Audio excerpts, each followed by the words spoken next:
Dear friends, very welcome to the 31st meeting. We have an interesting agenda item today. It is 14th International Basic Income Week, the topic of this presentation. It will be presented by our dear friend Robin Kittelers from Netherlands. And we will continue with discussions on what can we do additionally to contribute to the 14th International Basic Income Week. In fact, these two agenda items are quite connected. And afterwards, if we do have time, maybe we can have short discussions on the June meetings, June 2021 meetings, which are under planning. And it will be about advocating basic income with green arguments and or advocating green practices with basic income arguments. I will give you introductory information, and then maybe we can have some interesting ideas that we can include to our agenda of June meetings. And of course, if there are any news from working groups or UBI advocates and UBI networks, we would like to hear them. These are the draft agenda items. Would you like to add or modify any of them? I guess okay. None. Okay.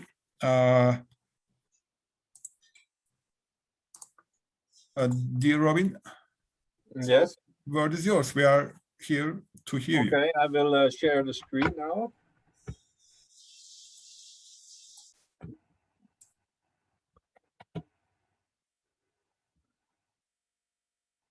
You see the screen? Okay.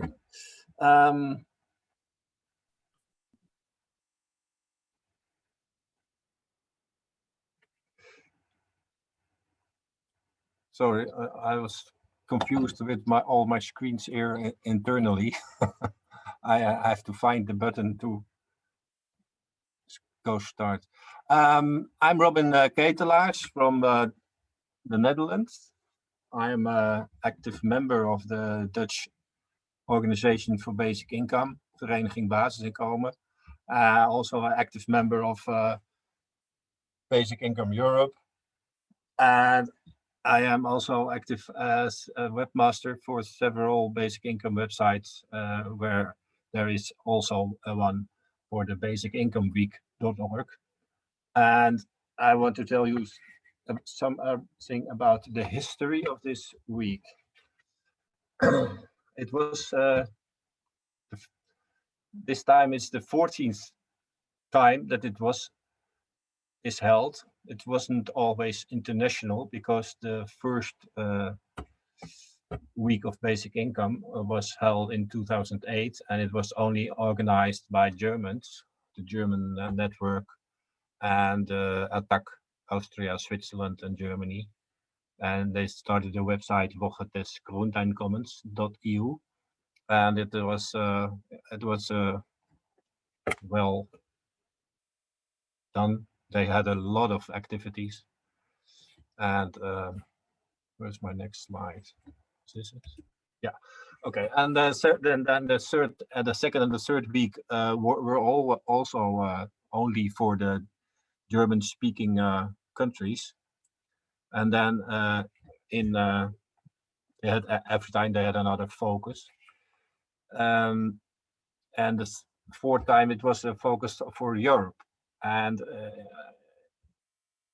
there were also, I cannot tell anything about it because I didn't know it existed by then. I came into focus on the 6th week of basic income because there was a European Citizens Initiative. The European Parliament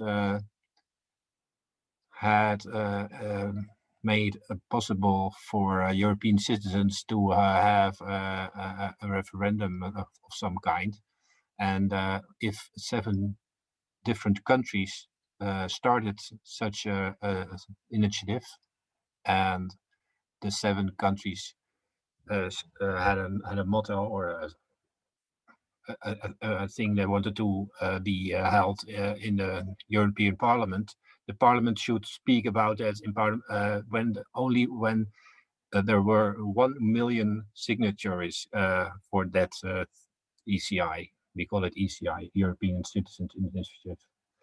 And we were one of the first initiatives, and in 2013, and we started this initiative, Basic Income as a Human Right, and we wanted to have 1 million signatures. It didn't fully go as we wanted, because we only had 300,000 signatures, but it was very good for Europe and also good for the world, because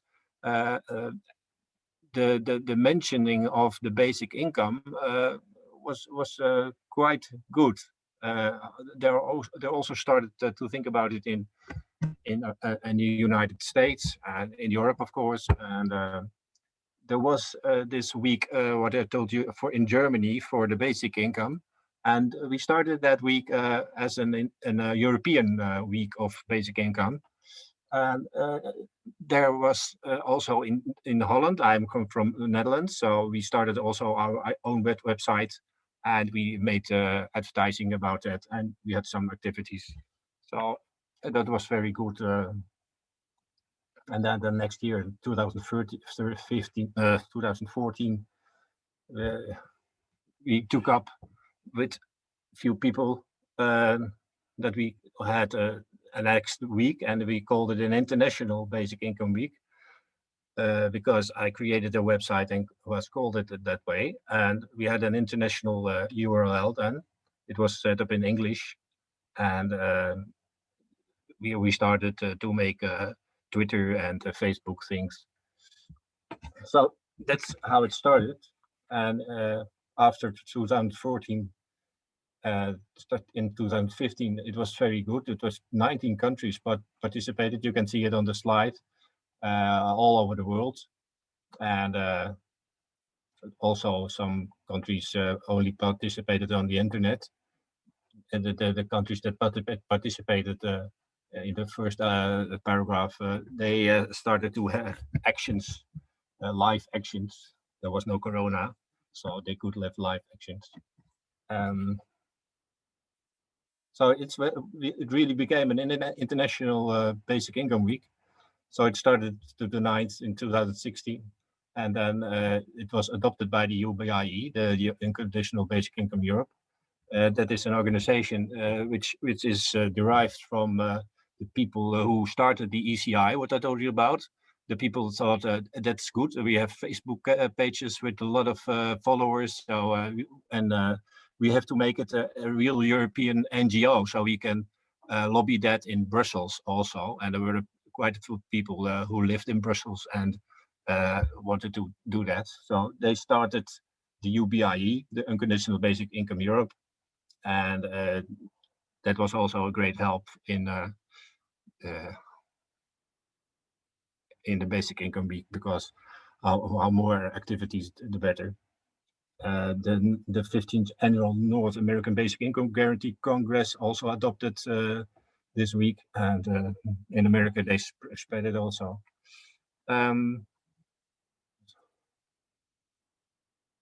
Yeah, this is what it is. This oh, sorry, back. Yeah. Back. What is back? You can go back with the mouse, I guess. Yeah, but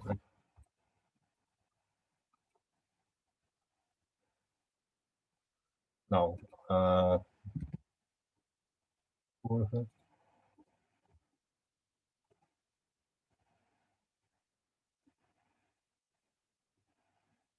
Yeah. We are not we're not a big team for the Basic Income Week. We just do some website activities and Facebook, and we try to have people doing their own thing. We are not telling them how to do things or what to do. We have some examples of what you can do, and everyone has to set up their own activities, and it's working quite good. So you see the 11th week. It's about basic income. Crazy. 19. So now we are coming to the 14th Basic Income Week. And we have started also an Instagram account, and I will show the website in a moment.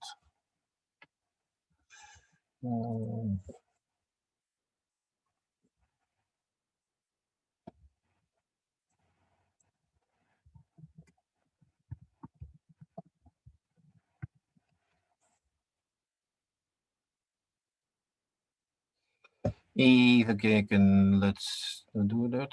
Stop share. Share. This one. Share. Okay. You see the screen now? Do you see the website or not? Yes, we do. Okay. There are a few activities we always do. That's the basic income beer on Fridays. It's just not only beer, you can drink wine or lemonade, but it's more or less an activity in a pub or in a restaurant where you can meet. Last year it wasn't so nice because nobody could meet, and this year I hope people can meet. If we have the fifth wave or the sixth wave, I think we don't even meet at all. There are also count on basic income where you can send a picture with a hashtag with your kid or what do you want with your basic income. In 2000 in 2020 2019 in America, there was Andrew Yang who started he wanted to have to be president of United States, and he is very much into the $1,000 per month income for every American. And he started to get a lot of followers, and they started on a basic income march. And we adopted that in the Basic Income Week, the Basic Income March.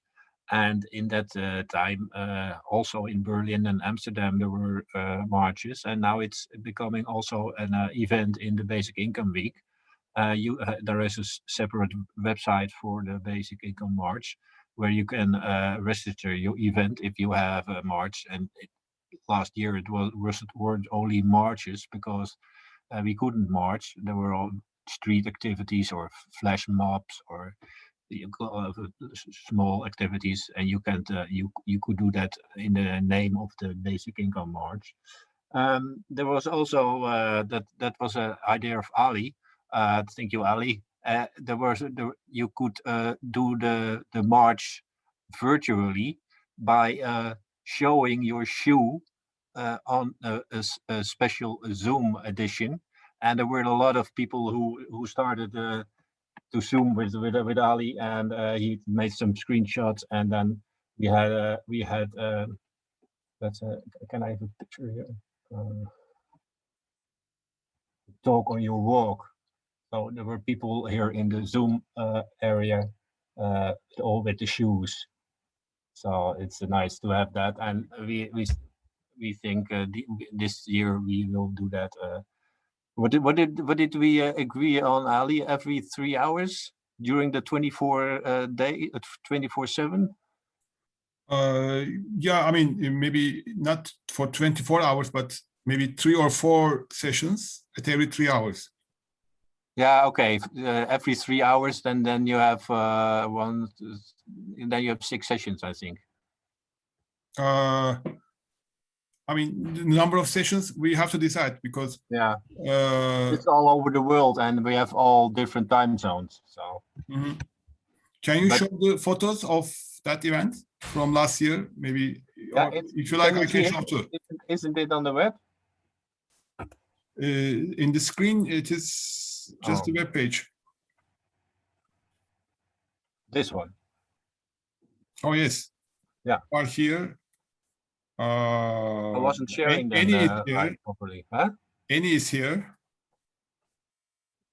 and I mean, of course, I know all of them, but Sabine is here. Sabine, you are here, is he? Yeah, were you on the screen also? Sabine is just about the yellow. Yeah, this one. Yeah.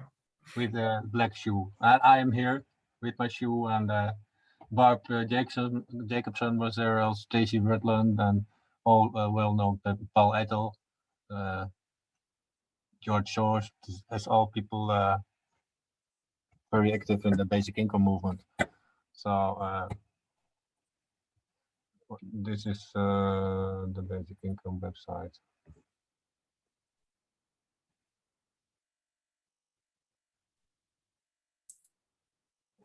I think I didn't show the screen, share the screen properly, so you can see here the Wednesday and the Friday and the Saturday for the marches.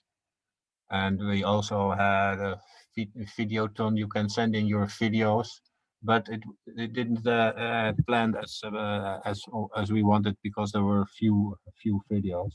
They were here on the YouTube side. So if you have a video and you want to promote your basic income idea, you can send us the video and we put it on the basic income YouTube channel. Please subscribe to the channel, because it now has a crazy name, and on top it's only you can only edit it if you have 100 subscribers. So if you don't have, we only have 16 subscribers, so it's not very well known on the world, this channel. Yeah, what I cannot tell you any more about this. If you want to participate in with ideas, we have some links for you, and Ali will send something about that. And we have a Slack group for people who want to discuss things, and the Bien people from the Basic Income.org, Sarat and Hilde are quite active this year, and Sarat will try to promote the Basic Income Week also in the Asian and South American countries, because there wasn't any thing done quite yet. Also Africa. I think Sabine wants to ask something. No, Annie? No, You are waving with your hand, so I thought. I'm just waving because I think it's great. It's really Okay. good to do it in South America. They need it. Yeah. I mean, yeah, you know what I mean. I Yeah. have to leave, unfortunately. Robin, thanks a lot. Ali, Okay. thanks a lot to Annie, Luc, and John, and Olaf, and Reinhard. Bye-bye. Nice Bye. to see you, Sabine. Thank you very much. So, any questions? I'm quite a chaotic person, so I don't know if anybody understood what I told you. Dear Robin, for example, maybe we can stop screen sharing and then maybe we can ask our friends. Hello, Annie, welcome, by the way. Dear friends, any contributions or questions to our friend, dear friend Robin? John? You are muted, John. I'm thinking. It's still early for me. Can I share the agenda once again? The reason is here. Maybe we can also concentrate to the second agenda item, which is what can we do additionally to contribute to the 14th International Basic Income Week? I mean, we can also develop some ideas or discuss some ideas here, if you kindly agree. I think the most important thing is to let people know about the website and the Twitter and the Facebook, that they can start events and do that in that week. It's always the third week of September, and yeah, it's nice to have some to send in your events to our website, so we can publish them on the page. Dear friends, can I share something in the screen just to support Robin? Dear Robin, may I? Yeah. Where is it? Mm. Okay, While you're so doing that, what is the date that you have to have all those signatures in? That's in September, isn't it? No, the signatures for this, I didn't tell you, there is still going on a second attempt for the basic income to be discussed in European Parliament. And this time we want to have 1 million signatures again. It started on the 25th of September last year, and it should be 1 year to reach that goal, but because of Corona, we get a half year extra, so it ends now in 25th of March, and it's only for European citizens. So you, John, you cannot give your vote to our to our ECI. No, but that is something that could certainly be highlighted. Yeah. I mean, if it is just Europe, it's Yeah, we are thinking it's very important for the world also to have this million signatures, to see that people in Europe want to have this discussed. But it's there are people, a lot of people, populist people who are against Europe because they think Europe is the root of all evil, and they think. About the conspiracy thing that basic income takes away your freedom, and if you have a basic income, then the state can withhold the income from you if you don't acknowledge the things they wanted to do. So there's a lot of I think it's not so nice to have those people say the opposite things about basic income. I always tell them that it's a grassroots organization, and that it has nothing to do with the new world order or something. So it's I'm feeling very sad about that. So it's very hard work to get 1 million signatures in Europe. Do you know how many signatures you've got already? About 120,000. Mm-hmm. But it's not only we need 1 million, it's also obliged to have 7 countries meet their quotum. So we only have now 1 country have their quotum. It's Slovenia, and we need 6 more countries and a million. So we have to do a lot of work, and hopefully the basic income week will add to that work. And if people all over the world promote also the European Citizen Initiative on a way, I don't know, in all ways possible. Very helpful, I think. And it's Edinburgh is Scotland, Nat? Yeah, thank you. You did well with the Scottish votes. I hope we get you into Europe again soon. And Nicola Sturgeon said that 2 things she's proud of. One was the attempts to prevent child poverty, and the other was the basic income pilot study, which she still hopes will go ahead. But okay. it needs more devolved rights from Westminster. But the result of the election is such that there's really a mandate now for another referendum. So, okay. Dear by the way, did you receive my email? Yes. Okay, that's great. Are you happy with the title? yes, I need to know how long you want me to talk for. What about 25 minutes? 20, 25? Yeah, okay, yeah, I can Is do it that. reasonable? I mean, If that's what you want me to talk about with that title, I will talk about that. I mean, do you agree with the title? Because I already started promoting with our friends. Annie will tell about the Scottish elections of last week. Yes, sure. Okay. Dear friends, can I share the screen? First of all, regarding a small movie from last year. This was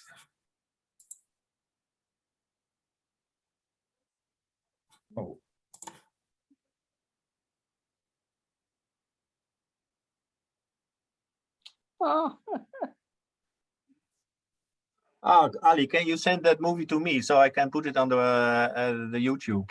Sure, sure. It is in the Facebook, but I will send the link just after the meeting.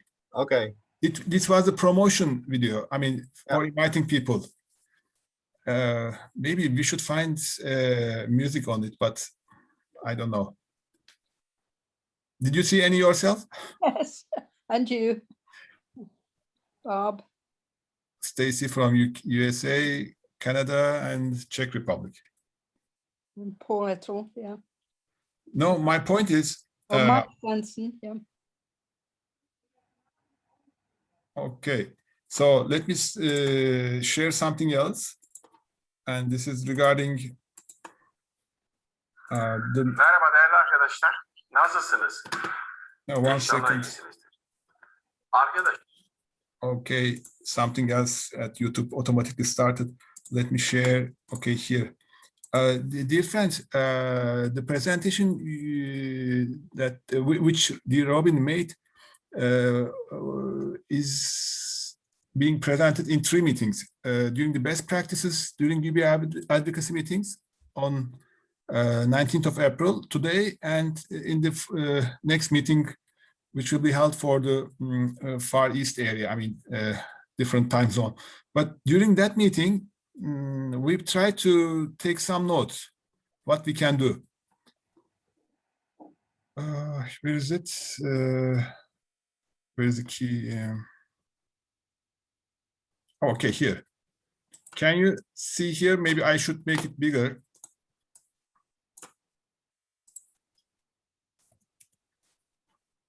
Oh, maybe.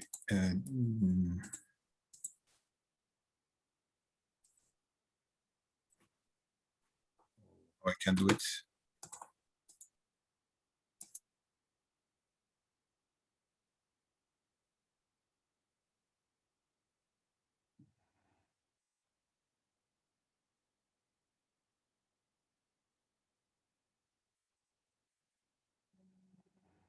You're muted.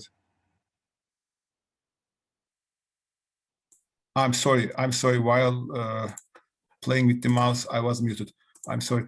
Dear friends, this is a kind of minutes from our previous meeting regarding the same issue. And one of them was to have the Zoom-based International Basic Income March again as a second one. Maybe we cannot relate it with the pandemic anymore because maybe pandemic will be over in September. What is the issue is that, as Robin mentioned, if possible, at every 3 hours. Okay, this yellow area is important. With or without pandemic conditions. Okay, this is also important. I mean, even if there is no any pandemic, we should do it. This is our idea. Yeah. Internationally is another point, because we did it with zero cost, almost zero cost. So why not to do once again? And it was very interesting to be announced in advance to avoid any timing problems. This is very important, I guess. We can use the invitation slide of the last year once again. Yeah. So because it was very difficult to prepare the invitation slide, we took appointments with many people, and then anyhow, it was with a shoe, but we can how can enrich this. It doesn't have to be shoe only, but maybe some other things. Yeah, but I think it's just the humor is with a shoe, because it was on the same day as the march, so everybody who cannot do marching can do that at home internationally at Zoom. So yeah, I think a shoe is the best thing to show. Yeah, shoe is okay, but next to shoe, maybe we can add something else too. I don't know. Who knows?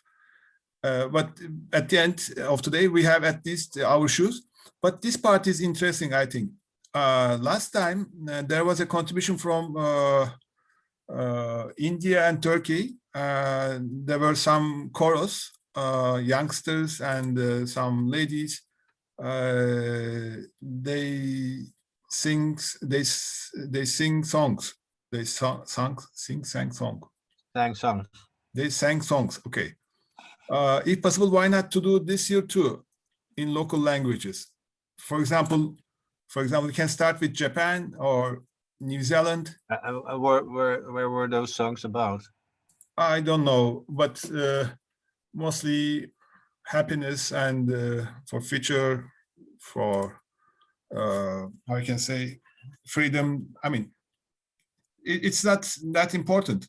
The important thing is to attract attention to basic income.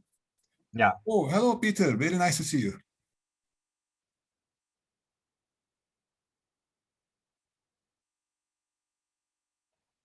Dear Peter, you are muted.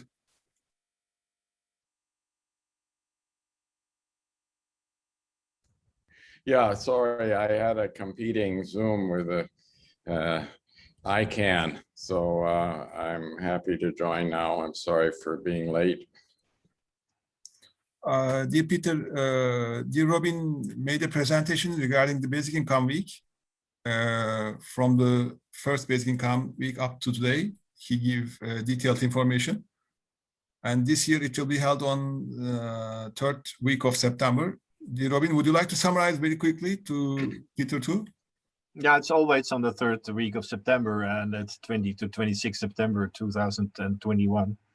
And it's really an international week because a lot of countries are participating now. It's known about the world, and we have also in America very many people who want to have a march, and we have Europe also marches. So we want to march on the 25th of September all over the world for the basic income. And I hope in Canada and Edinburgh, India, or I don't know where the host is from. Hello, host. Shabana, India. Hello, India. Shabana. Hi, everybody. I'm involved very much with the income movement in the United States, so I'm aware of all the planning for Basic Income March and other lobbying activities here. So I'm very much involved in Mayors for a Guaranteed Income as well.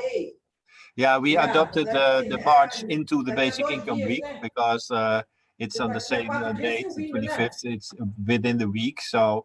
And because it's an international week, we everybody can do their march inside this week, and all other events in the preliminary for the marches can be held also.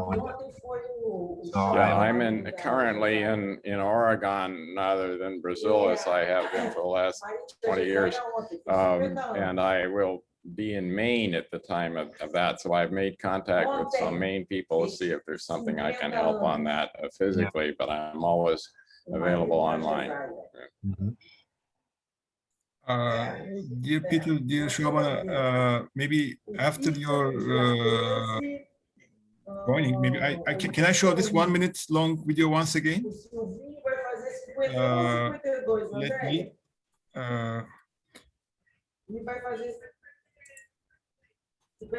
Okay, it is here.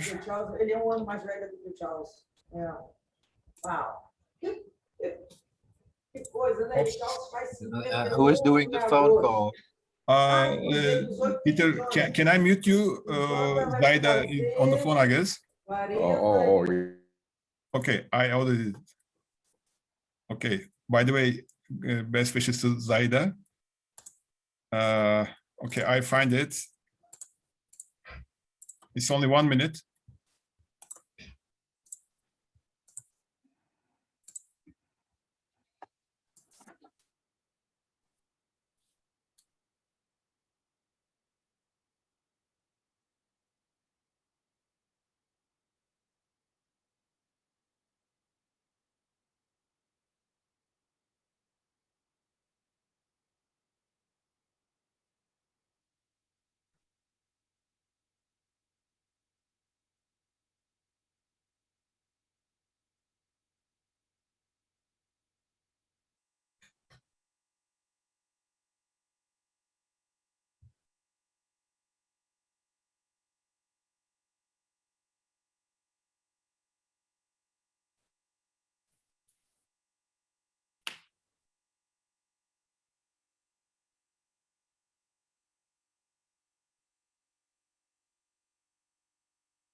So we had prepared this video recording to promote that event.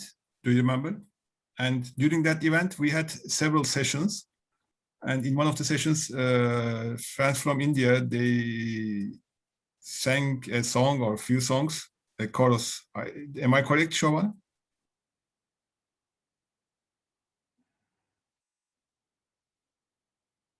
Shovan, you are muted, dear friend. Okay.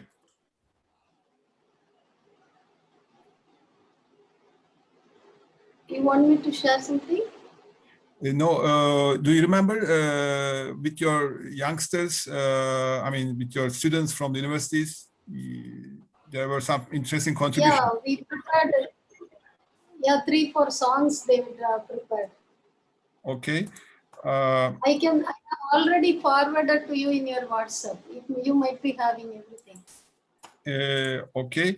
No, the reason I mentioned this is, dear friends, we had the same or similar meeting. We are going to have one more within the month. But the idea is how we can contribute to this basic income march. The idea is, as Robin mentioned before you, we can have a second Zoom-based international basic income march. So it doesn't have to be pandemic related. Even there will not be any pandemic in September. We don't know yet, but it's a possibility. We should still have this Zoom-based international march. It should be international, if possible, at every 3 hours to capture all different time zones. With or without pandemic conditions, we will not change, the plans based on the pandemic. Of course, to be announced in advance to avoid any timing problems. We can use the invitation slides or films of the last year too. Again, with a shoe and also maybe some other symbols too. I don't know, but shoe is something at least working. But this part is important. Chorus or singers in local languages. I mean, saying some songs, I don't know. We are just thinking what we can do for the basic income week. Any friends who would like to say an idea or develop the existing ones? Dear Renard? Yes, I mean, what I think, in my opinion, is necessary, at least for the European countries I know, is to reach the difficult to reach. That's why I'm a bit skeptical about some of these activities, because you reach the converted or the ones who are almost convinced. But it's much more important to reach the ones who are skeptical or who may benefit most and don't know about it. Yeah. So for instance, when I just look at, I mean, it's a slightly different topic, but when I look at the last elections in the UK, for instance, in Hartlepool, where the Labour Party lost the seat, the biggest winning party was the non-voters party, 57, that's not mentioned in many articles and discussions, 57.7% of the electorate didn't vote at all. Yeah? So even that there were alternatives, such as the Green and Liberals, who are in favor of clearly in favor of basic income. So people are disenfranchised, at least for the UK, I can say this, and do not know about this topic. So I think it's important to think about strategies, how to reach these people and to convince them, rather than to speak to people who are already convinced. Thank you. Dear Renard, just to summarize in the chat box, much more important is to reach the ones who are skeptical and who will benefit from it. I mean, yeah, who are skeptical or don't even know about it, both skeptical and who do not know. I think there are many people, at least according to what I read, who do not know about it, and they are especially among the people who are who may benefit from it. Yeah. So the ones who know about it are, like in the UK, are the conservatives, and they are strongly opposed to it and try everything to undermine the concept. I'm just trying to put your words into the chat box. Mentioned that we should reach to people who do not know about UBI, also who will benefit from it. Who don't know or are skeptical and who will benefit from it. Yeah. Who are skeptical, if I'm writing correctly, skeptical about this concept. So my two strategies are when it's allowed to go in the street and distribute leaflets or just ask people about basic income, because then you get interesting comments and questions. Especially from the ones who are opposed. And the other one is to go into deprived areas and either arrange meetings or just try and talk to people about basic income. But this is something that can be done in your local area, right? Yeah, it can be done in any local area. That's what I'm trying to do, as long as there are no COVID restrictions. So I try to either put myself in front of the bus station or at the marketplace and have a few leaflets, and then you get comments like, I have to work hard, so everybody else should work hard, and there is no need for basic income, you just need to work hard. And I don't enjoy my work, so why should others enjoy their work? So.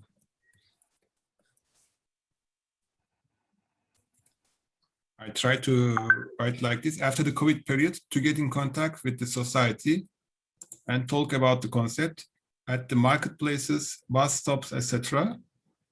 I mean, I'm just writing them here so that when we say the chat, we will remember easily.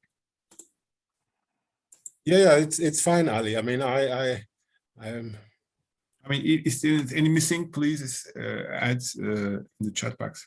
But dear Renat, what we can do internationally using Zoom, in addition to showing the shoes and singing, do you think something else we can do? For example, do you think we can invite a politician from each country? Is it a good idea? Maybe. I mean, if it's politicians who have a sort of high traction, I mean, I always think celebrities, as I said, the best way to convince people of basic income, if Greta Thunberg speaks out in favor of basic income of prominent football player or a prominent rock star or singer, because otherwise, when you are in the web like here, I mean, there is a risk that you meet. There's always this sort of bubble effect that you speak to people who are already interested in the topic, who know about the topic, and you find, yeah, you all agree, but you don't reach out to the people who actually, in my opinion, need to be convinced and need to be mobilized to stand up. Yeah, for example, what I'm doing here in my new town of Corvallis, Oregon, is recruiting the mayor to Mayors for a Guaranteed Income, and I'm approaching each of the city councilors, and I've spoken at a virtual city council meeting on the topic, and I've seen he's inclined and he needs to give a little encouragement from other mayors, and we get him in touch with other mayors and so forth. But I'm now going one by one through the council, having addressed them all and sending a little PPT to them. So if we can get this town of 60,000's mayor and then other mayors around the state, then we get support at the state level, and then we're building toward the federal UBI. Exactly. Dear Peter, for example, can we create a kind of platform? Okay, by the way, just a commercial, which is under my hand. For example, we have a platform, let's say, and the platform is moving, starting from Japan and South Korea, India, I don't know, Turkey, Slovenia, Belgium, Netherlands, etc. And in this platform, we can invite one or two guests. If you are going to have at every 3 hours, if you are going to have different sessions, for example, in the first session, we can have politicians from Japan, New Zealand, Australia, and South Korea. In the second one, I don't know, India, Russia, maybe Turkey, I don't know. In the third one, Very creative. Yeah. I mean, the issue is we should spend zero money, almost zero money, and we should attract the attention of the media. That's Getting the politicians in may attract the media, like the celebrities. Yeah. Oh, celebrities is also another issue. Can I write it here?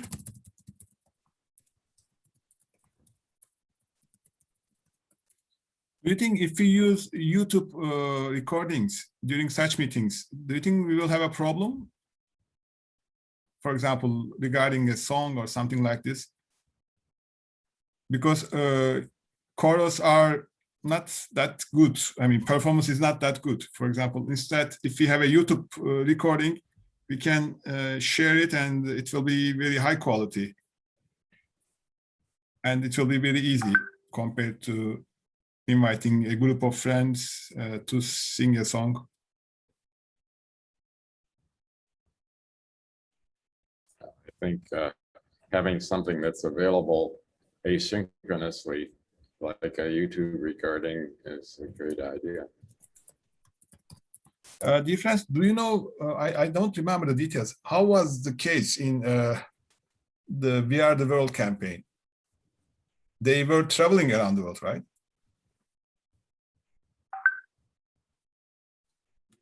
Do you remember that campaign? No? I remember the music. Yeah, but it was a campaign, I guess. They give a big, there were several performances all in different countries, and the last one was the big one. Don't you remember? Oh, my memory fades, or I saw it post event.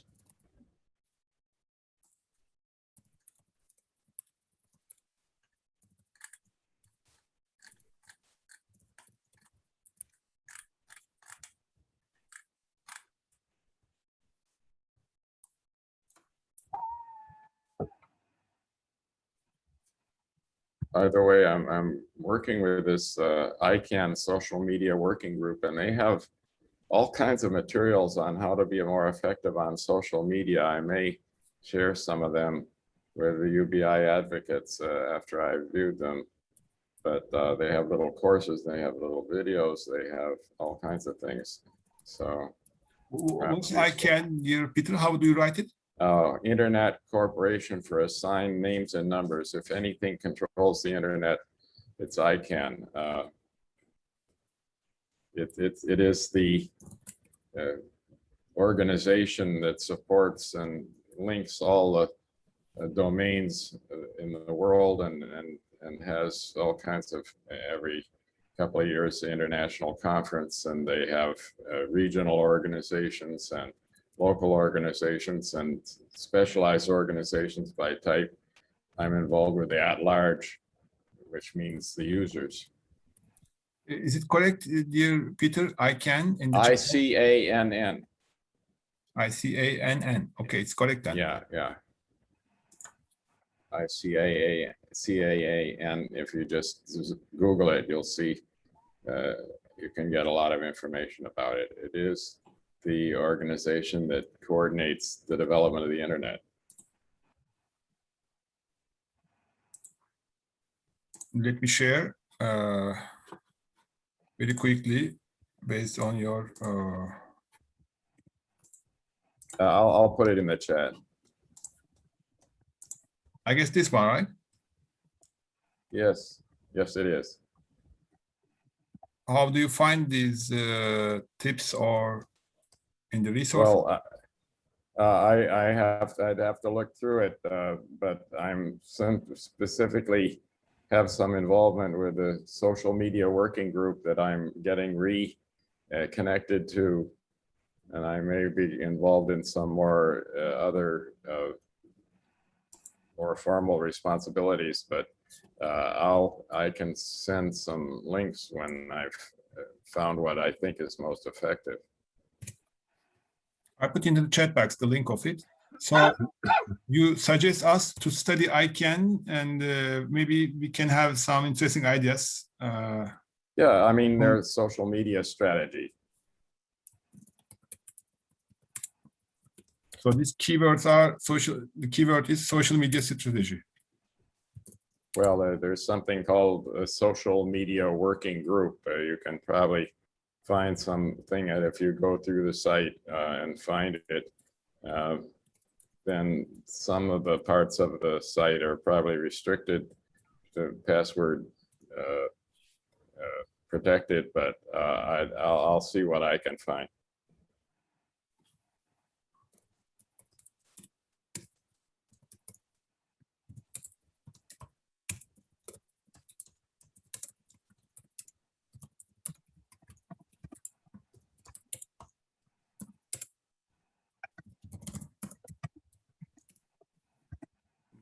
Any other ideas to contribute to the Basic Income Week?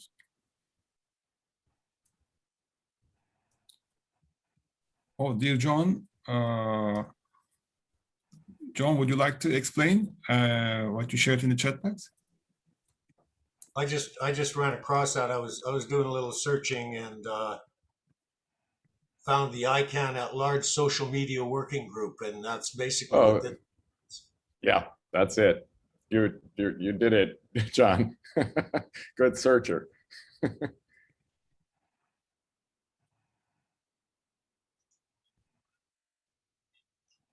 ICANN is a swarm of acronyms. There must be 100 acronyms in ICANN. It's quite annoying, but.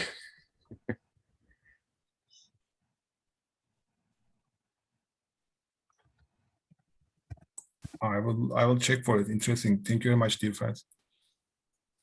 Yeah, I think you'll find some good ideas. I'll see what I can find in terms of.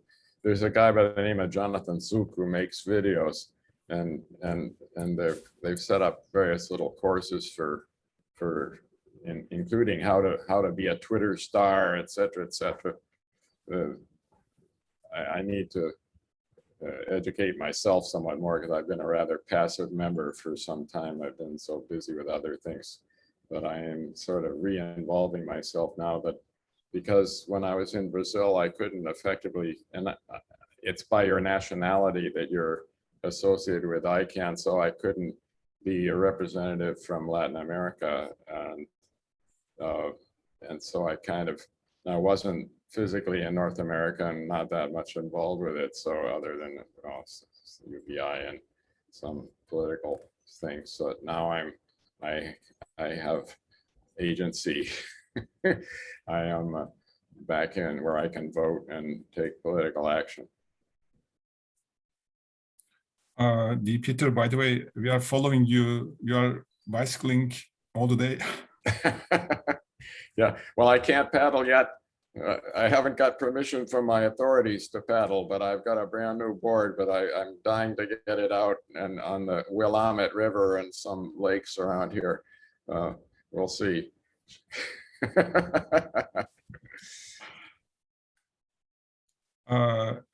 Dear friends, if you do have any other contributions, we can put into the chat box. But we have time till September. If you do not have anything to add or to ask to our dear friend Robin, maybe we can continue with the next agenda item. Last thing I would like to say is, dear Robin, I just shared the link of the short video recording too at the chat box. Okay. I mean, it is 10 minutes before. Yeah. Or 10, 15, whatever. Okay. Okay,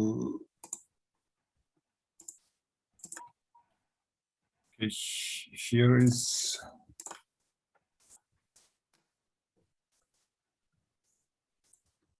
Okay, I assume we did up to here. And there is one thing I would like to discuss, if you kindly agree.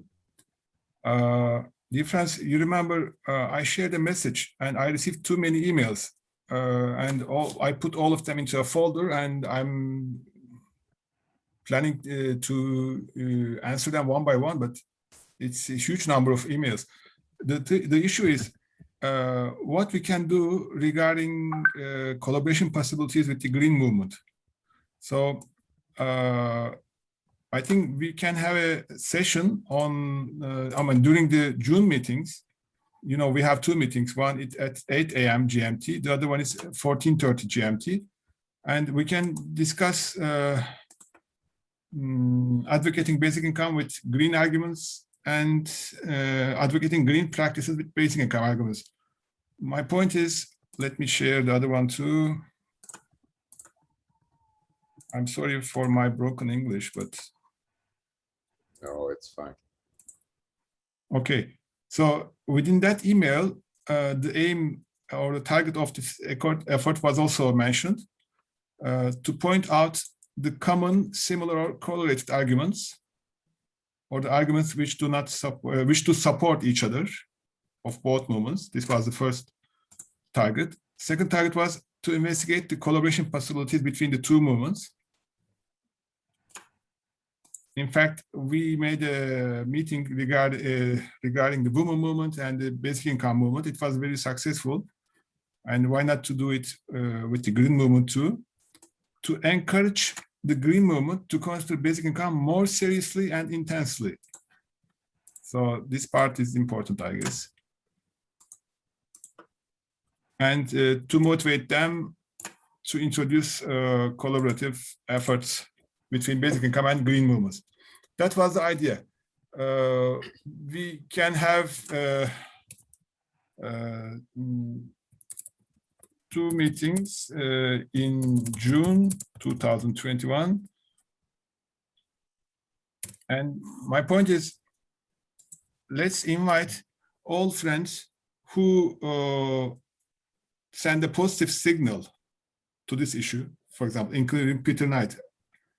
I remember, Peter, you mentioned about the sustainability for you or something. Sufficiencyforsustainability.org. Yeah. I'll put it in.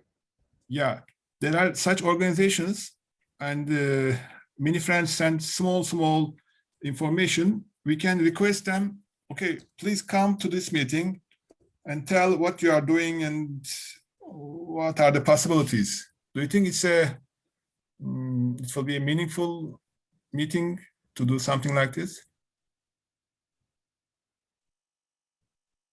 Yeah, one of them is sufficiencyforsustainability.org by Peter Knight. I think that's a great idea, Ali. I know in Canada right now, Basic Income Canada has teamed up with an outfit in Western Canada called the Energy Mix.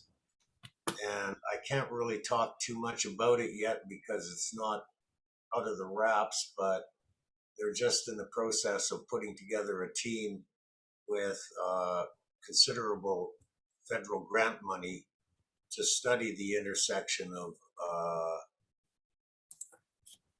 climate and basic income at the local level. And they're going to be going to like 35 different communities and talking about, you know, this is coming, how are we going to cope with it? And I think that the whole idea of trying to attack the many climate issues that we have and dealing with the climate fallout that's inevitably going to come.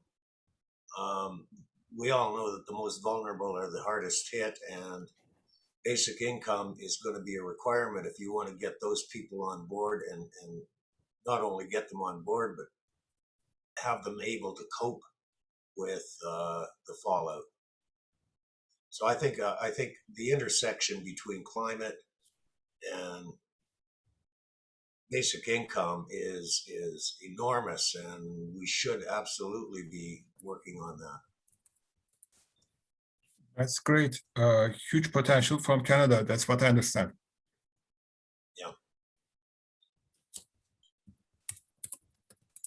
Dear friends, if you don't have anything to add at this moment, can I say a few things about the case in Turkey? Dear Reynard? Yeah, I just want to support what John has said. I think what is necessary is that each of us, when you know green movements, is to ask them whether you can speak at their meetings and explain how the two, basic income and sustainability, are linked, and why it would be very useful if the green movement, be it Fridays for Future, Extinction Rebellion, various energy groups, to support basic income, and basic income supports the sustainability issue, or I prefer to call it the grandchildren friendly issue, because everybody is these days sustainable. It has become a sort of standard phrase for all politicians, unfortunately. Thank you. Thank you, dear Reynard. Dear friends, in Turkey, we have an interesting case. Similar with that message, I also send message to some small organizations in Turkey too. The issue is there are too many mining activities at the moment. And also there are too many micro hydropower plants. You know, micro hydropower plants are near a small mountain. There's a water coming down, and they stop the river, but they put everything in a pipe, and they produce electricity. And this is really, really very bad for the environment. They don't have enough water in the rivers, so they are not happy, and I mean, people are very negatively being affected with these investments. But there are some studies, environmental impact assessment studies, and during these studies, there are also public meetings too. But people are considering that such an investment may create some business opportunities or job opportunities for them. And they, how can I say, based on this expectation, they say yes to such things. And the green societies are getting in trouble because they cannot convince the people in these rural areas. And what happens is that this is because they do not have economical independence, etc. And we are saying that basic income is something very important from this perspective. Once people do have economical independence, then they will make their decisions based on realities. I mean, not based on expectations from such an investment from their zone. For example, what they do is they hire few people from that village as a security guard or as for simple jobs, and they vote. I mean, they raise hands during these public hearings. You know, during the environmental impact assessment, they go to the village and they gather everybody and they tell about the project and they try to receive a approval from them. But if they are after jobs, they do not reflect their real feelings or decisions. That's why the people who are advocating such issues are now getting they are feeling quite positive with basic income. That was my point. Any other friends who would like to say anything or? Dilena? No, I mean, I can just add what you have said. That is exactly the reason why a basic income may help. It may not be the ultimate solution to get out of this trap where sort of unsustainable activities are justified in order to have economic activities and job creation.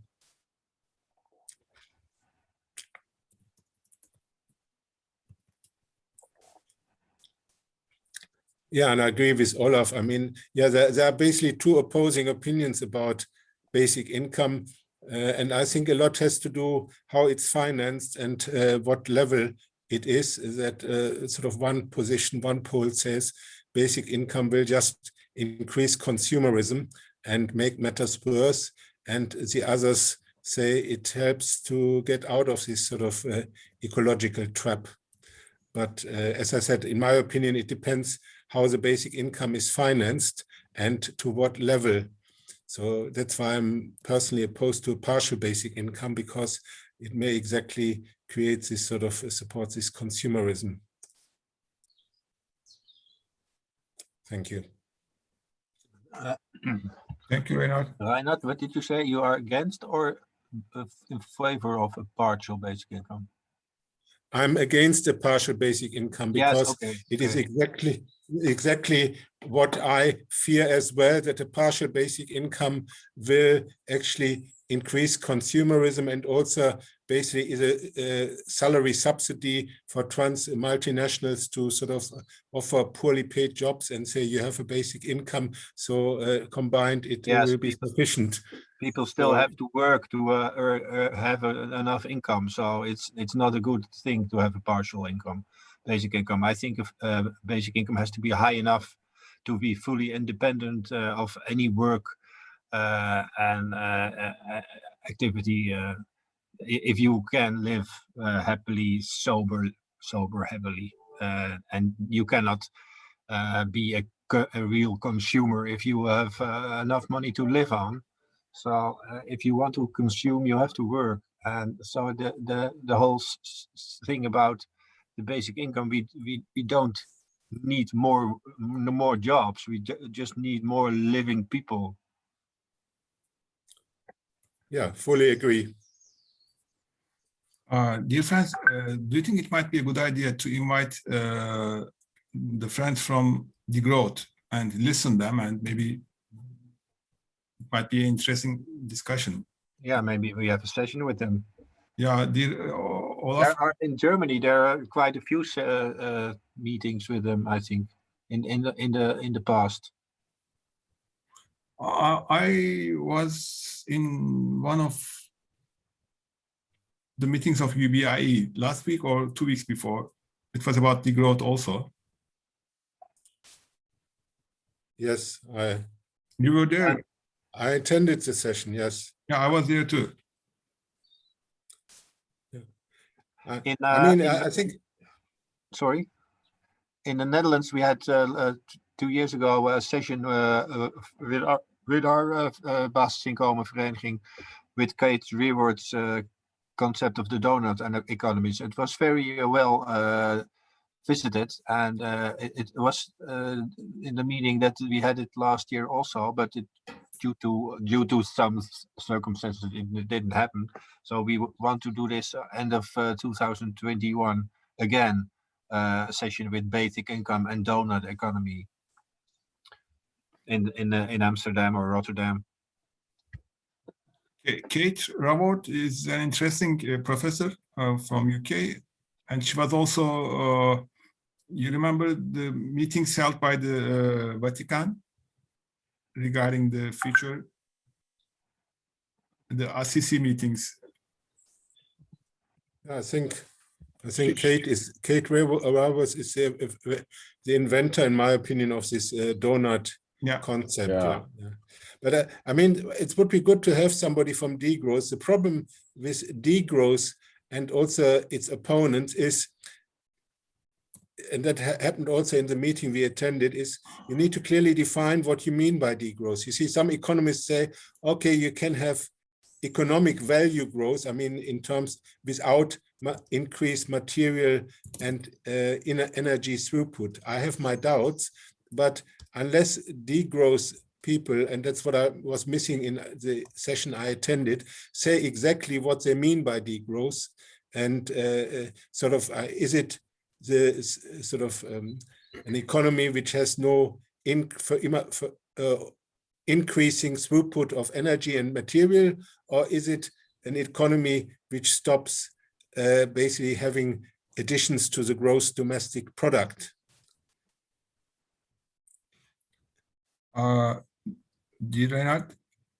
Yes. If you click on the link that I just sent that says screenshot, you'll see the basic diagram of Kate Raworth, who has, if you're in the hole, you've got insufficiency. If you're outside the donut, you're in the excessive areas of various dimensions of sustainability. I think it's a great thing. She's used to work in Kenya somewhere, and now she's at Oxford. I don't know if she's directly with a college or not, but she's very effective, and I think Amsterdam is adopting her proposals for at a city level. I've put a link to Donor D-Day in the chat. You can see there's also a movie with her. Peter, do you want me to share or would you like to share yourself the photo? I shared, it just says, this is the donut. Yeah, go ahead. Yeah, it's not as clear because I just took a screenshot rather than went to the original photo that I used, but this is just out of her book, I mean, or one of her websites or something. But you see that it's such an easy thing to grasp. You know, if you're inside the donut, you're at an insufficient level and you need to grow your consumption. On the other hand, if you're outside the donut, outside the safe and just space for humanity, and there are several dimensions of that we're already exceeding, then something has to be done about it. But you can't tell people, well, stop growing when you're starving. Yeah, I agree. But I mean, I think the Kate Romer's model is very useful and helpful.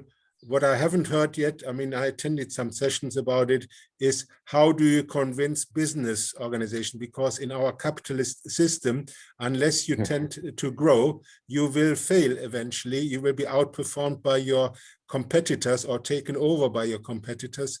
So while the donut model is for me very helpful to understand what is required to be done at a sort of macro level, but how do you get business and to be successful and to follow this sort of concept? Because as far as I understand, I'm not a business person, but unless you grow your business, you are doomed to fail, or you create a business structure like a cooperative, which is difficult to take over.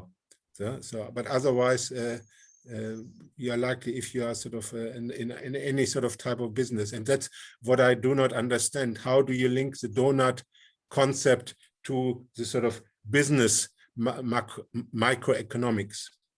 Thank you. Well, that's a good question to address to Kate and to the donuters. But I mean, it's perfectly possible to have a sustainable business that doesn't grow. It just, you know, many small businesses have been in existence for a long time. They also fail at a high rate, but it's possible for say a successful restaurant to keep going indefinitely. It doesn't need to grow into a monster restaurant. Yes, but I mean, many of them disappear, and I mean, being old enough, I have seen many more small restaurants, and now everybody runs to McDonald's and Kentucky Fried Chicken and so on, and they have certainly taken over a huge chunk of this sort of, where there could be lots of many smaller restaurants offering similar or even better services, but it doesn't seem to be the natural direction of our economic system. I mean, I'm very much in favor of the donut, but as I said, and also, I mean, sometimes I buy products which last a long time, and when I try to buy it again, I cannot find this company anymore, and I often get told, yeah, they have made the mistake. They produced long-lasting, easy to repair items, and that is not how our business, our model works. Yeah. So unless you have a niche like good for repair shop business, it's good for the repair shop business. Yeah. But even this is discouraged. So I mean, yeah, I know. I mean, it's true that if you want to somehow have a revolution to eliminate capitalism, you're going to be waiting quite a while. I've been there. better see what you can do within the system. And then I think the donut thing gets people thinking very seriously about the system. And she's no conservative. So, you know, they have to have sufficiency on this level as well. Yeah. I mean, I think the best option which I found in this respect is something called the economy for the common good. I don't know whether you heard, it's an Austrian concept. It started in Austria, where companies don't just have to be certified for their correct accounting, but also for their social and human rights and ecological responsibilities. So that's a very common thought in Christian social thought. Yeah. So it basically, the ones who promote this said that companies should not be allowed to exist unless they do, I mean, like if you don't have your accounting right, you can be stopped by the state because you are not fulfilling the criteria for running a business. But the people who run this economy for the common good, at the moment it's a voluntary concept, say that companies should be deregistered or stopped. Their business should be stopped unless they certify for social, human rights and ecological standards. So in my opinion, it links very well, but I have never heard of people linking this donut economics with the economy for the common good. Well, the donut economics is not that old a concept. I mean, Kate came up with this, I don't know, maybe 5 years ago. I'm just guessing, but you know, it's something that is getting more attention, but it's still not in the common normal textbooks of economics. So it's still an insider's concept. We need to promote it. Dear friends, Robin mentioned about the short video film, I guess. Did you, Robin? What? You mentioned about a very short video film about donuts. Yeah, shall I share it? Or it's 50 minutes, but you can. I have put a link in the chat, and you can click on that. And at the bottom there is the film. Oh, Annie is showing a book, and the film is 30 minutes. You said 15. 50. Oh, Annie, you know you have the book. Great. She's great. She's great. She really is. There's a podcast with Brian Cass of in the U.S. who is a student of Herman Daly, if you know who I'm talking about. Yep. Good friend of mine, by the way, also married to a Brazilian. Okay. Dear Robin, it's a long one, I guess, 50 minutes. So no, this is just what Kate told us when. One moment.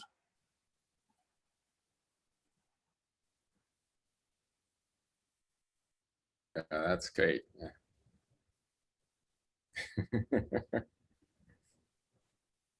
We cannot hear, Robin. Oh, you cannot hear it? No. Not because of it, I guess. While sharing it, you should. Sorry. On the whatever. Just put the link. Put the link in the chat. Yeah, the link is in the chat, so you can see it just for yourself. Okay. Dear friends, for example, dear Peter, do you think if we invite all friends who has a word to say about this issue to the next meeting and tell what they think, and then maybe we can figure out some common points?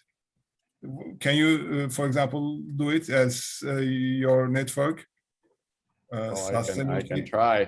They don't like to get bombarded by emails, but I haven't done it very infrequently because of that. But I could send an email to my list.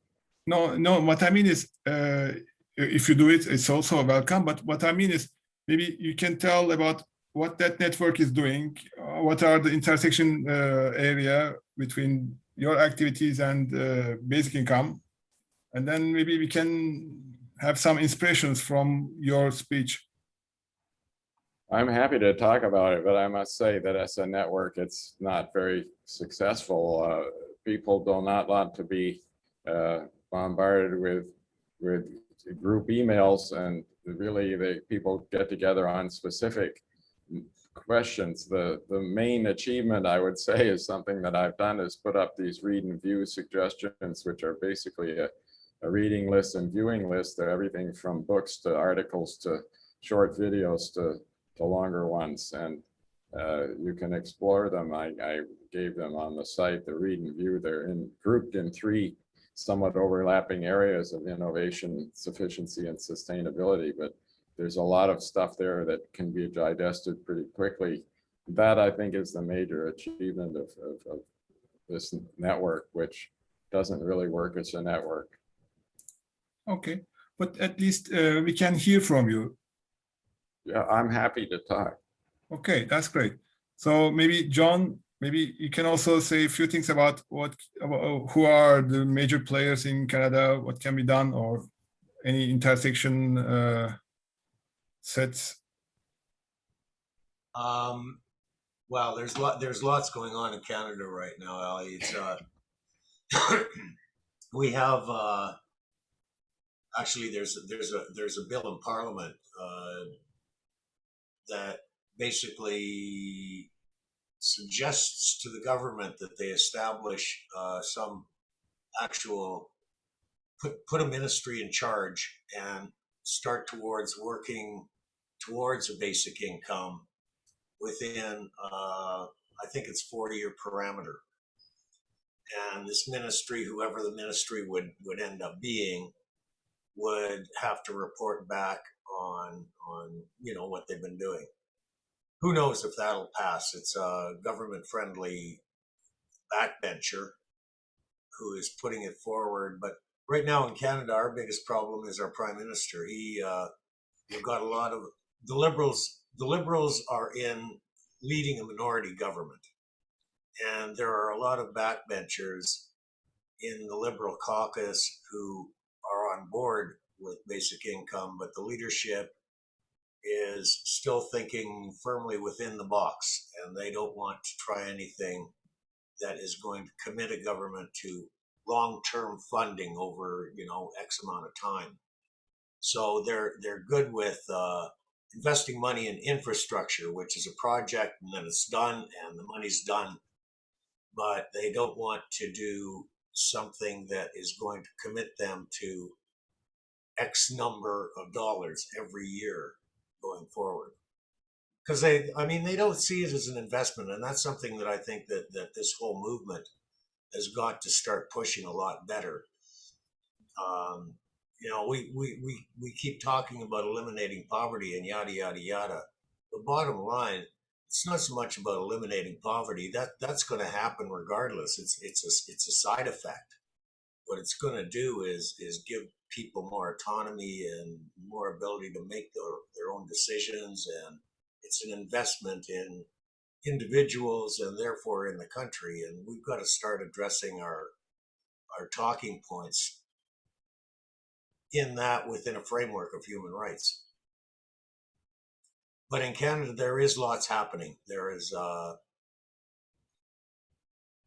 lot in its beginning stage, but during the pandemic, the feds came up with the Canada Emergency Relief Benefit, which was basically a basic income, $2,000 a month. And anyone who lost their job or was unemployed because of the pandemic got it. No questions asked. I mean, it was not, it was, their attitude was, let's get the money out there. We'll reclaim what shouldn't have gone out after the fact, which is basically what, for a negative income tax type of basic income, that's what it is. And they basically set the ceiling what it should be, $2,000 a month. And there was a movement within the federal parties to turn that into a basic income, which failed, but still, it's still very much going forward and being talked about. And for something that wasn't even on the radar 3-4 years ago, it is very, very much in the public eye right now. That's very similar to the situation in the US with the checks that even Trump government sent out, and now under Biden. And there's child tax credit, which is instead of just going to people who file income taxes, and it's going to go to everyone now, at least for a while. And there's a move afoot to make these things permanent, and to set up if not a UBI, an automatic stabilizer UBI, which would cut in when in an economic recession or other disaster takes place, like the pandemic. So really, we've made a tremendous progress in the US in the last year, thanks to Yang's campaign and the pandemic, frankly. Now it's attempting to capitalize on it to get, now that it's in the public eye, there's various bills in Congress, and we're working at the state level too. So I think we're going to make progress, but it's always tougher than you think.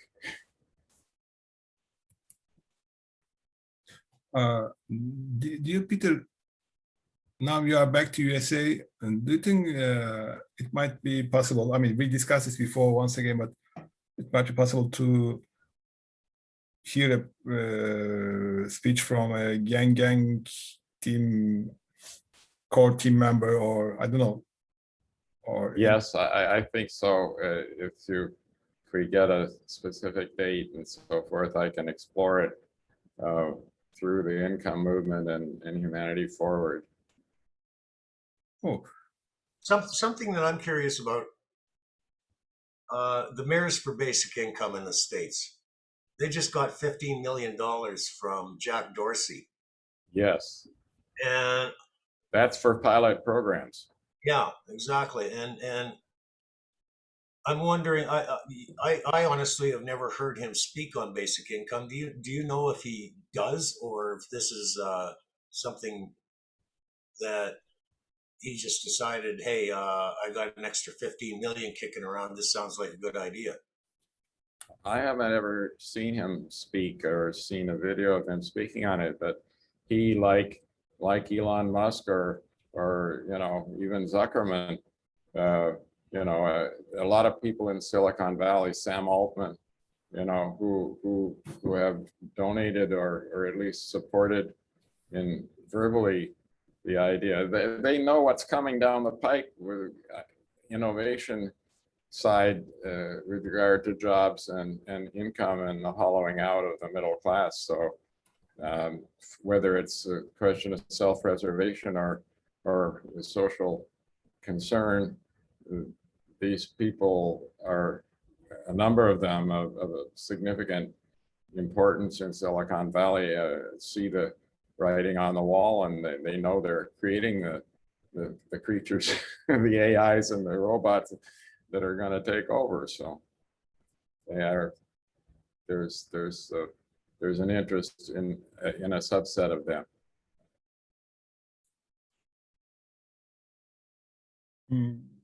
Does anyone have any idea about what's ongoing in Africa in the Give Directly project? No results yet. Okay. And do you hear any from Basic Income Lab from Stanford University? Not much.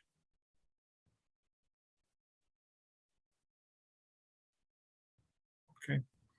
By the way, hello, Luke, once again. Hello, Janusz. Janusz is, okay, welcome. But we are about to finish our labor of today, I guess. But it was nice. I'm getting hungry. I had a cup of coffee only. Hey, Ali, I'm curious. I saw in Basic Income today the online thing that Scott Santens does, that there was a big thing in Turkey that I can't even remember what it was, but it was basically a big push to, hey, let's get something happening on this. Let me see if I can. Where did you see it?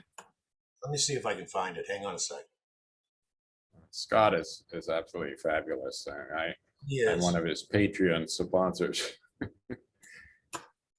Scott, in the Facebook page or?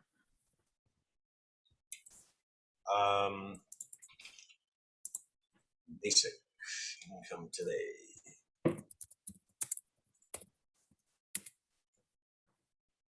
Come on, machine, talk to me.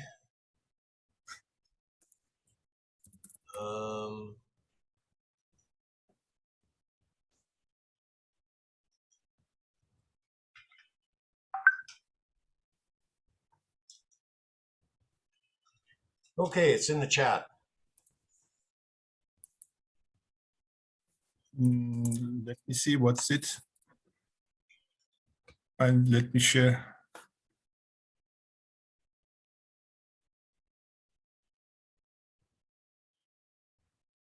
$5 million people should start receiving it. Oh, okay. Let me share it in the screen. I understand what he's talking about.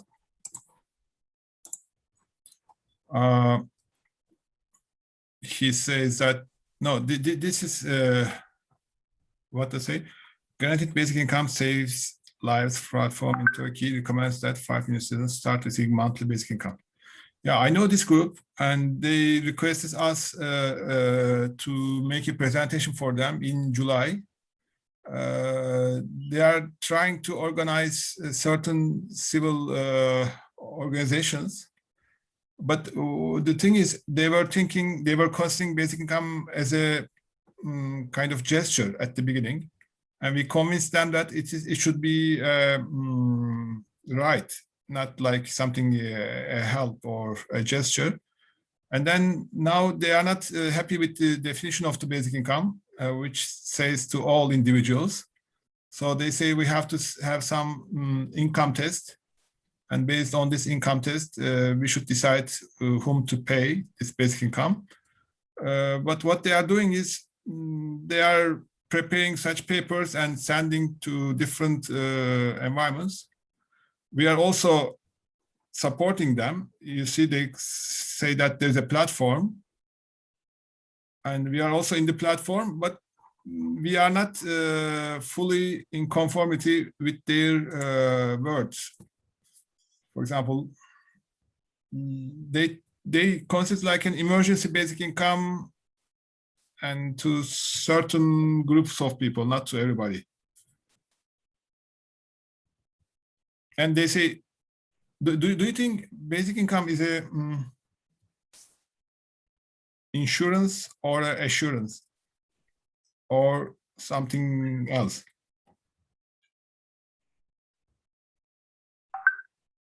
Do you think basic income is an insurance system? It shouldn't be, my understanding. No. You know, the insurance companies, and also there are co-insurance companies. So they give this money when they are in trouble only. If they're not in trouble, they don't give this money. So the insurance concept is not fitting with the basic income concept, I guess, the philosophy of the basic income concept. That's why we are not happy with their words, but we are happy that it is being on the table, I mean, under discussion. So it is good. It looks like it's a basic income guarantee. That's the way. A basic income guarantee is a sort of insurance. It's like, you know, health insurance or work insurance. So for me, you know, and it looks like what they are for is a basic income guarantee. Yes, to tell the truth, I'm not happy with this concept. I mean, basic income guarantee or insurance, they are not in conformity with the basic income definition. I mean, the philosophy is something different in my mind. The insurance, it's more like a negative income tax. the insurance idea is based on a contribution record, and you only get benefits if you've contributed, but it's only working people who contribute. Well, maybe there's a different system, but the alternative is a social assistance system. And certainly in the UK, our social assistance is mainly means tested, which has its own problems. But a basic income would come within that, but part of the non-means tested part in the universal part of social assistance.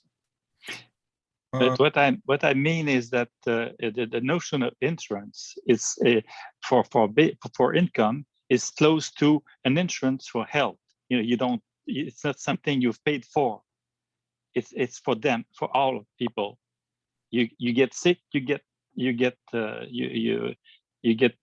protected. Okay. It's not like a work insurance, assurance emploi in French. I don't know what it is in English, but anyway, it's for me. But basic income guarantee is very close to health insurance. Yep. By basic income guarantee, is this a means tested one? So it only goes to low people. So again, it wouldn't be the same as a basic income then, if it's means tested. No, yes, that's it. You're right. It's not a UBI. Yeah, but it's a step. It's a step. We shouldn't always be enemy of the best is the enemy of the good. Sometimes you get something and then move ahead to the more universal concept. I'm not against payments for people whose income falls below some level. Making them automatic is already a step toward automaticity, and one must see them as a progress. I'm afraid I don't see means tested benefits as a way forward in the UK, because apart from anything else, it's based on a couple. And if one partner of the couple has enough income, the other one can't get access to any. So they become a financial dependent and could be subject to abuse. And then it doesn't go to everybody. The amounts are dependent on your other income. So, and in the UK, it has this withdrawal rate, which is in addition to any taxes that are paid. So it imposes an enormous disincentive to work on people who are claimants. And then finally, in the UK, it's enormously conditional. There are all sorts of conditions associated with it. And if you don't fulfill them, then there are extremely punitive sanctions going along with it. So the system in the UK is completely, well, it's just awful. And one of the reasons why we oppose it and want to have a basic income so much. So it hasn't. That's the UK system, and then the whole idea where you have legislation that would make it universal and unconditional. Well, if an income limit is conditional, of course, I have to think it through. But there are ways that right now, I mean, they certainly got out money to the people through the checks, the 3 checks that have gone out so far, checks or direct transfers. And it's a lot more efficient and there's no bureaucracy involved. That's the good side of it. And one has to see, I just think if it's all full of a bureaucracy deciding who you're going to get it and whether you qualify and what kind of benefit it's going to be, then it has to be opposed. But if it's a step toward automaticity, I think one has to go along with it in order to, just on the idea that each step forward can lead to another step up the ladder. Certainly in the UK, the means tested benefit system is the opposite of the basic income. A basic income yes, I understand. It's universal, it's uniform, and it's unconditional. And the means tested benefit system is exactly the opposite. So it's not much of a step forward, I suppose, but maybe better than absolutely nothing. But I think most advanced countries have got something in place which is a step forward, which I hope is better than, well, that may be it, but it needs another big leap forward to get a basic income.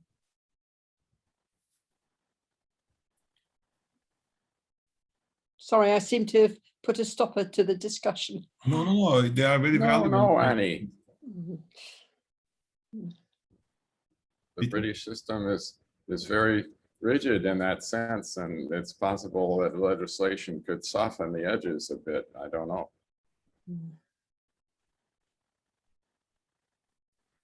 Dear friends, can I say a few words about the case in Turkey, so that maybe we can have a better understanding why we are trying that hard about this concept. The issue is my personal belief, but also belief of my friends. If the people in the society do not have economical independency, then the democracy practice is not giving healthy results. If there is no healthy democracy, then this means that the future is not good. And basic income may provide a solution to this problem, because most of the politicians do not like the members of the society to be economically independent, but they want them to be in trouble and with needs, so that they can try to help them, again with the public funds, but through them. And also, while providing these financial supports, they also put certain part of it to their home. So this is a quite big problem, and not only the problem of the governing party, but in almost all the parties, between the parties and within the parties. So the issue is, the biggest problem is, if there is no economical independency, there is not, we cannot have a healthy democracy practice. The second issue I would like to say is that I guess the biggest problem, the biggest obstacle against the implementation of basic income in a country is if the separation of powers is not fully installed, then it's very difficult to introduce basic income in a country. Because if there's soft separation of powers, like executive power and the legislative power are in the same hands, something like this, or, I mean, if there is no full separation of powers, it's quite difficult to have basic income, because basic income, you know much better than me, is not redistribution of money only, but also redistribution of power. And the politicians who do control the legislative power and the executive power, they don't want the individuals to be emancipated. So more than the automation, robots, etc., of course, they are also coming. But more important problem is the members of the society should be economically independent, so that nobody can twist their hands and force them to vote not in accordance to their thoughts, but in accordance to the people who are twisting their hands. But of course, automation is blowing winds to the sailboat, but the direction of the sailboat is going somewhere else. I mean, not somewhere else. It has a direction, has a philosophy, but the winds are blowing due to technological developments and also due to pandemic during the last year. The biggest thing I would like to say is that I'm not sure whether we were all able to utilize the winds as much as we can. I mean, we should try to utilize them as much as we can, both technological developments and the pandemic situation. I'm sorry, I talked too much today. Okay. If you do not have... these ideas are very revolutionary. It's dangerous thinking. Which one? For the power. Your ideas are dangerous for the power. They're all subversives, you know. even in our country, you know, even in Canada, that kind of thinking, that kind of ideas is sort of dangerous. People don't like that. People in power don't like that. Dear Luke, but they will not say so. Yeah, because you know they will not say so. But the underneath the what explains their reaction is what I'm saying. Yeah, you are 100% right. Dear Luke, what I am happy with is that the technological developments. You know, the blockchain technology, at the end of the day, it's distributed ledger technology, which means that any transaction between two parties is being recorded in the ledgers of all the individuals. So similarly, this means assume that all the brains in a country are an independent ledger. Now with today's technology, with very limited funds, I mean financial resources, you can put your message or you can put your questions into the brains or minds of many people. So things are changing. I mean, similar with the service sector, industrial production sector, or agriculture sector. Similarly, in the political arena, technology will be much more dominant in the future. I did a lot of political campaigns. I mean, distributing handouts, writing to the walls with big letters, you know, with brushes, all kind of stuff.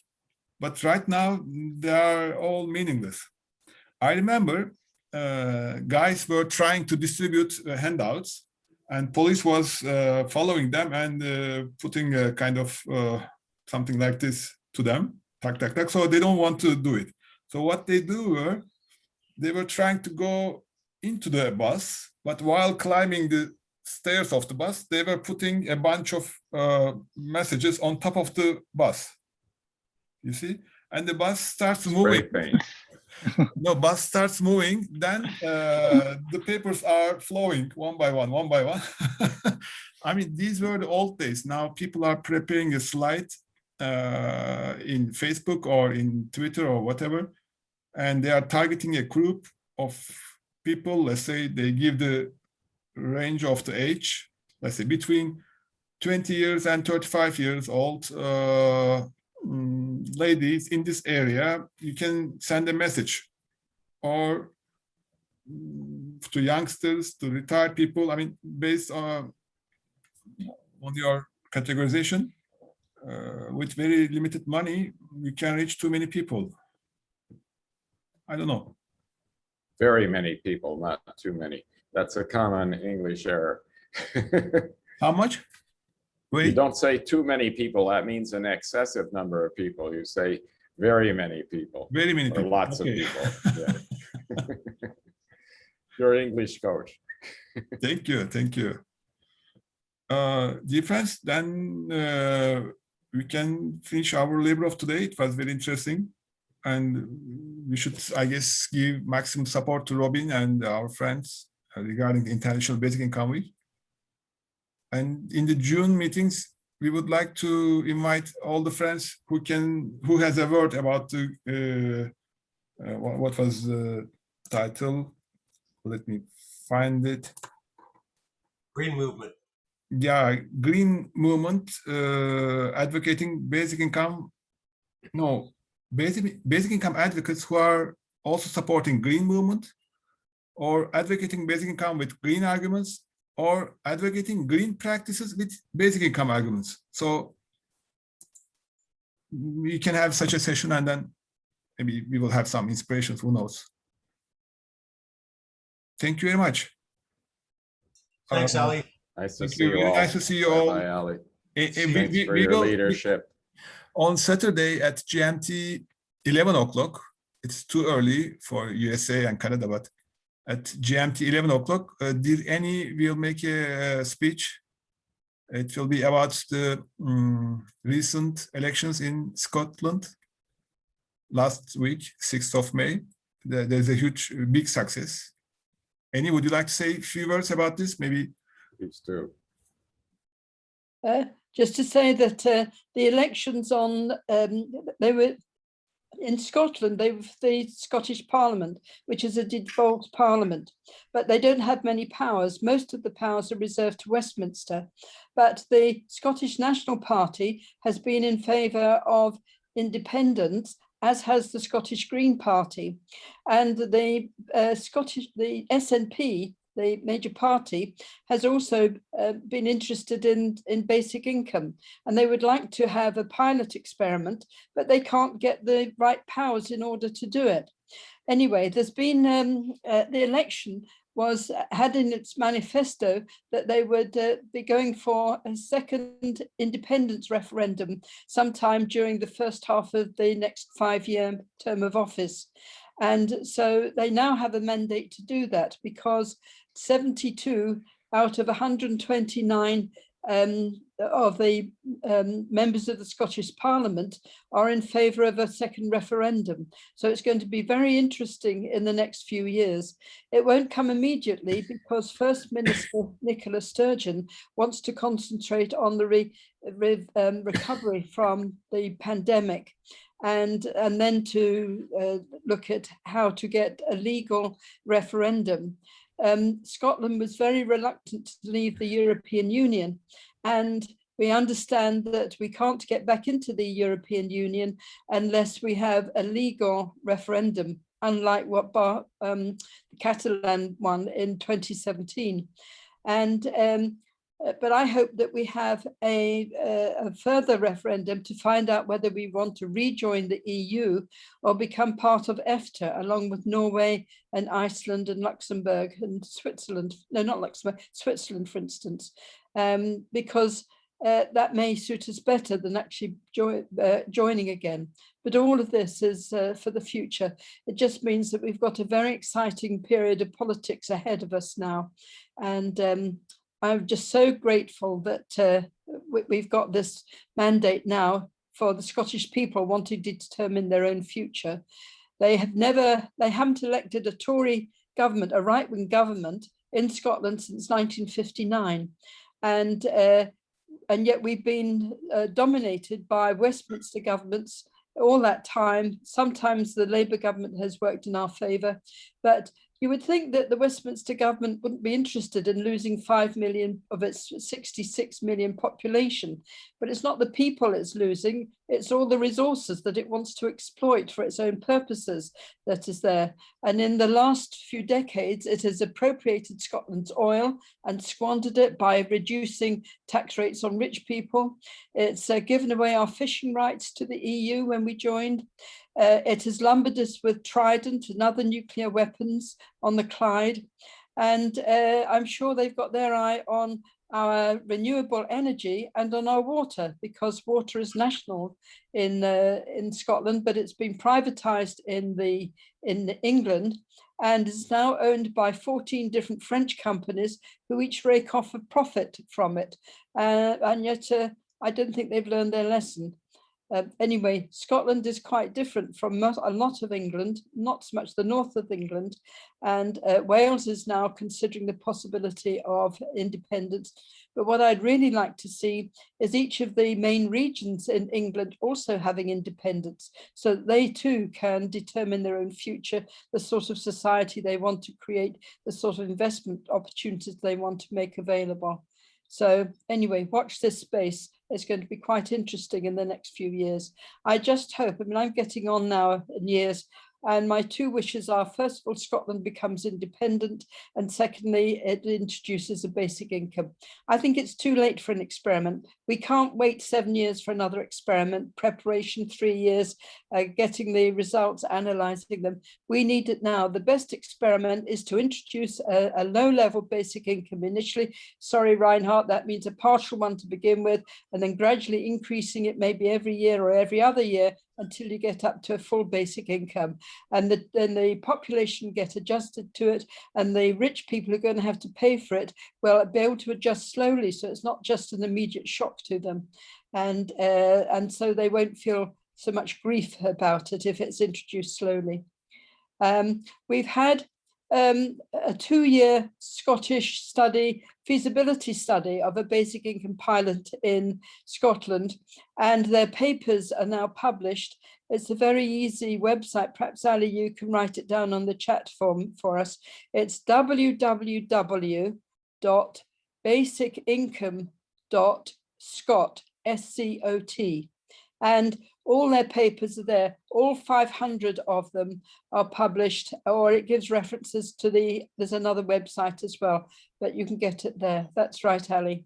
And I've done a review article of this, the Scottish feasibility study. Anyway, I'll tell you more about that on Saturday when I give my talk that Ali's invited me to give. But I'm just so delighted that we've got this mandate for another referendum. And anyway, glad to share it with you. Dear Annie, thank you very much. We are looking forward to hear you, especially from the basic income perspective, because as far as I remember, there were only 5 parties during the elections, and 3 of them were supporting basic income. Two parties, yes. But they are the majority. They've got 72 seats out of 129. So they've got a majority now. So they can pass things in the Scottish Parliament between them. It's the Scottish National Party and the Scottish Green Party. So there you've got the alliance between the basic income people. But the Scottish Green Party are also in favour of a basic income. But they haven't put as much work into it as I would have liked. But if they ever ask me to help, I'll be happy to do so. Dear Annie, I will have a last question from my side, but please don't answer now. The answer is on 15th of May at 11 GMT. How did they campaign for basic income? I mean, did they use basic income arguments during their campaign? We will hear on Saturday. Okay. Okay, I put the, let me put the link also. Or maybe it's ready, I'm not sure. But I will share in any way through the email group. Yeah. I mean, I'm very much interested about how I can say, how much they used the basic income in their campaign. Was it at the backbone of the campaign, or it was something like a side issue?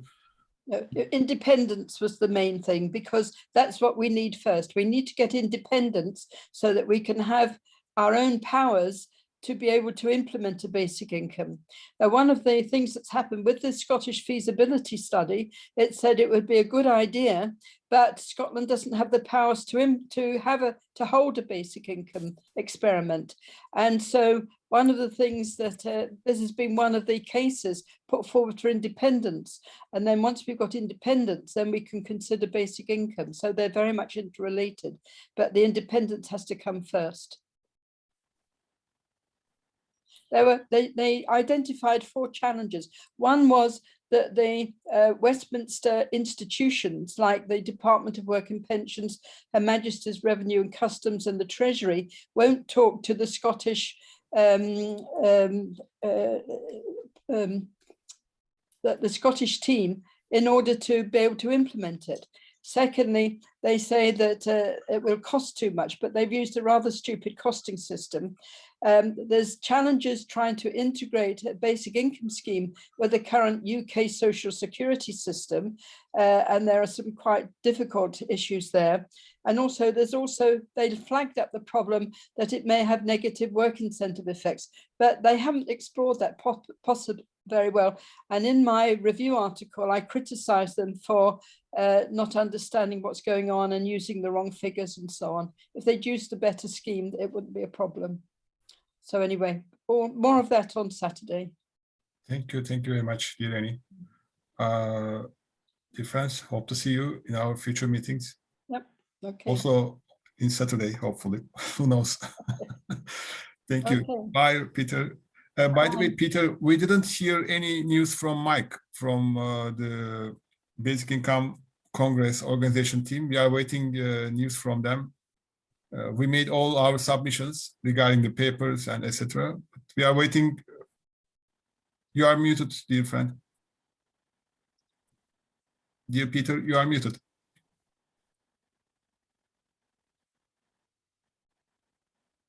Yeah, I never had any return after submitting the paper with Stacey Rutland on the income movement in the U.S. to the Glasgow conference. They never replied.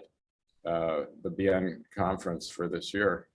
The reason is that Mike and 2 others have to go through 200 proposals, abstracts about papers.